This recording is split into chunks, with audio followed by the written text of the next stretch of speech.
J'ai gagné. Mais... Non, désolé. On a gagné 10 francs. En pratique, vous avez besoin d'obtenir et de gérer des ressources pour mettre en œuvre votre projet en développement durable. Dans cette vidéo, on va parler des ressources nécessaires à la réalisation de votre projet et vous donner des conseils pour établir un budget et gérer vos finances.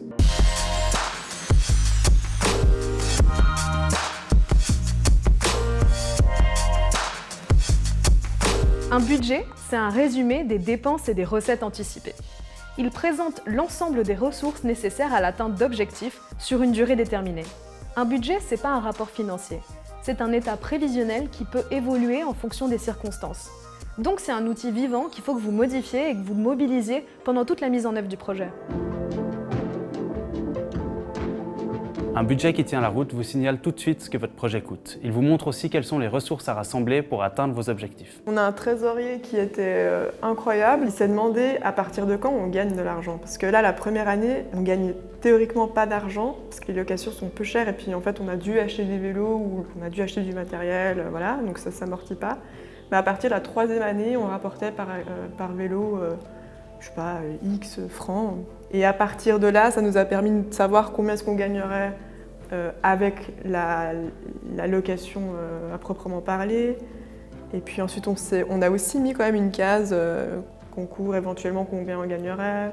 Même si l'argent n'est pas l'objectif ultime, ce qui est sûr, c'est que si votre projet dépense plus d'argent que ce qu'il a d'argent qui rentre, il va s'arrêter par faute de moyens.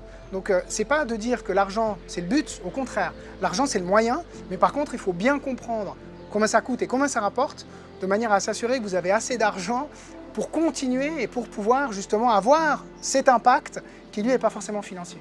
Un budget cohérent et détaillé, c'est un facteur clé sur lequel vos interlocuteurs vont vous juger pour déterminer le sérieux de votre motivation et la rigueur de votre démarche.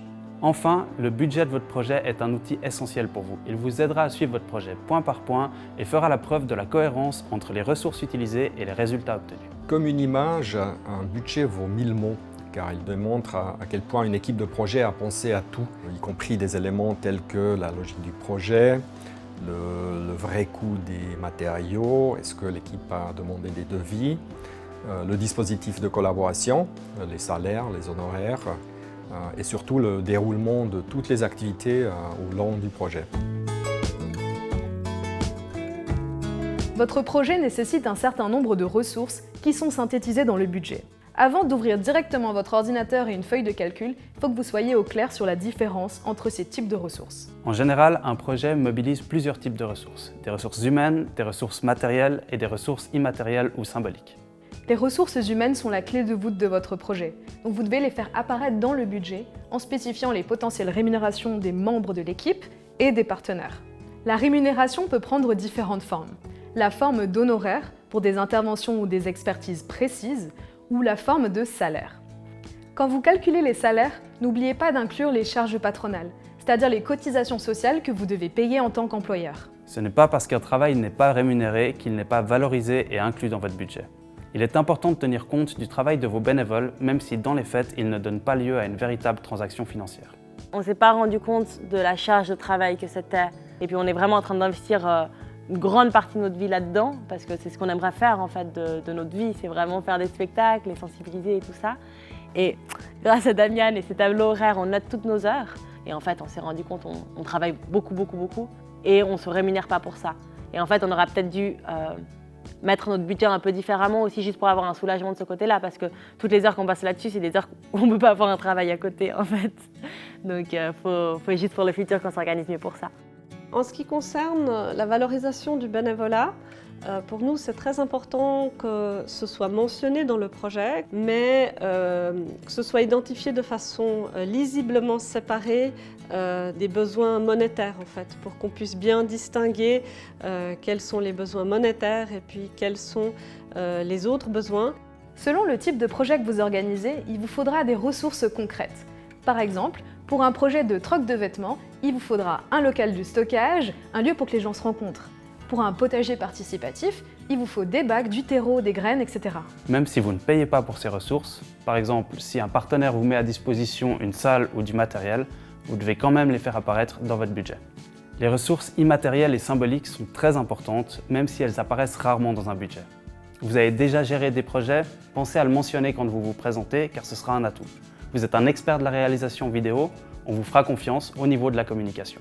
Des éléments tels que la réputation de l'équipe du projet, les compétences et les connaissances de ses membres, la complémentarité des membres d'une équipe, l'expérience avec d'autres projets qu'ils ont eus.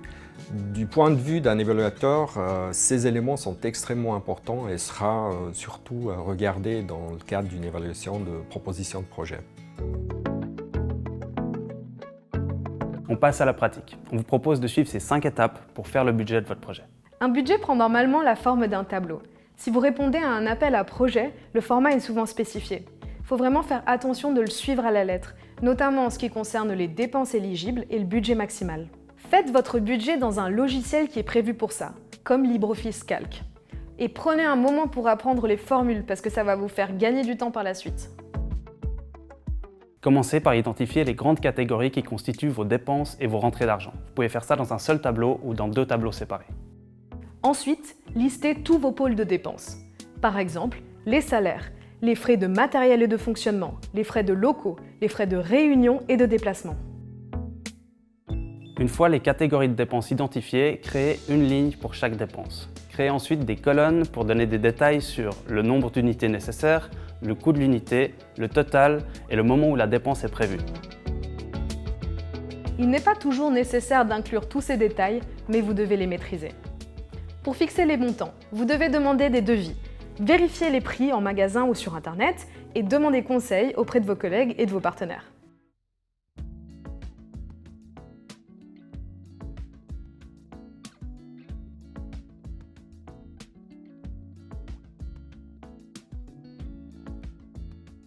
Dans le cadre d'une proposition YouChange, il faut démontrer que la prestation propre soit à la hauteur de ce que l'on demande du programme YouChange. Vous demandez 10 000 francs de YouChange, il faut que la prestation propre soit aussi 10 000 francs. Dans ces 10 000 francs, il peut y avoir une prestation cash, donc en espèces, ou une prestation virtuelle qui serait normalement le temps consacré au projet par les membres de l'équipe ou d'autres personnes à l'université ou l'autre école. Dans les budgets de projet qu'on reçoit, les gens sont souvent très détaillés pour savoir toutes les lignes de dépenses qu'ils ont, mais on ne reçoit pas toujours en face les budgets par rapport aux revenus escomptés. Est-ce que c'est des revenus liés à des ventes de prestations ou de services? Est-ce que c'est des revenus qui doivent venir de la subvention publique ou privée ou d'autres formes de revenus? Et c'est très important de le mentionner, même si on n'a pas encore réuni tous les fonds nécessaires. Il faut au moins qu'il y ait un plan sur comment on pense les réunir et pas juste dire voilà, ça c'est ma liste de Père Noël, donnez-moi l'argent. En fait, c'est pas comme ça que ça marche. C'est le moment de vérifier que vous n'avez rien oublié. Par exemple, si vous organisez un événement le soir, est-ce que vous avez pris en compte les frais liés au personnel de sécurité? Pour un événement public, est-ce qu'il y a des dépenses liées aux demandes d'autorisation? Le moment est venu de laisser les formules faire le travail pour voir où vous en êtes. Si vous avez bien utilisé des formules, tout ajustement sera fait automatiquement. Si le bailleur le permet, incluez une marge d'imprévu de 5 à 10%. Et finalement, n'oubliez pas de dater le budget car vous serez amené à le mettre à jour par la suite. Votre budget doit vous servir de boussole sur toute la durée du projet. À la fin, c'est ce qui va vous permettre de savoir si vous avez atteint vos objectifs avec les coûts prévus. Si vous avez reçu des financements, votre bailleur va sûrement vous demander un rapport financier basé sur ce budget initial. Est-ce qu'on aurait fait ces budgets prévisionnels si on ne les avait pas demandés dans les concours? Parce qu'on a fait ces budgets... C'est vrai que cette contrainte des concours, ça nous a poussé à... Mais c'est bien, mais je sais pas si on se serait dit « Ah, 2023... » Nous, notre plein gré, je pense pas qu'on l'aurait fait comme ça. Ouais, je crois que... On serait pas venu à l'idée. Pour être tout à fait honnête... non, c'est clair. De toute façon, c'est la contrainte qui pousse à la création. C'est ça, ouais. Quelques conseils supplémentaires pour la gestion financière durant votre projet. Gardez les tickets de caisse et les justificatifs qui les accompagnent. Pensez à conserver les originaux si nécessaire. Révisez régulièrement votre budget, mettez-le à jour et comparez-le avec votre budget initial. Pour une approche plus poussée, vous pouvez l'organiser en catégories correspondant aux différents objectifs spécifiques de votre projet. Ça vous donnera une idée de son efficience. En cas d'incertitude concernant les consignes du bailleur ou de risque de dépassement, ne l'ignorez pas, ne le cachez pas. Contactez le bailleur et vous trouverez des solutions. Si vous êtes transparent, on sera là pour vous aider. Oh purée, j'ai gagné! Mais j'ai acheté ça avec l'argent du projet. Qu'est-ce que je fais? Pour que votre idée de projet se réalise, vous devez identifier et gérer des ressources financières, humaines, matérielles et immatérielles. Et pour ça, vous pouvez vous aider d'un budget. Merci d'avoir regardé cette vidéo. Si vous voulez en savoir plus, allez voir les liens dans la description. À la prochaine!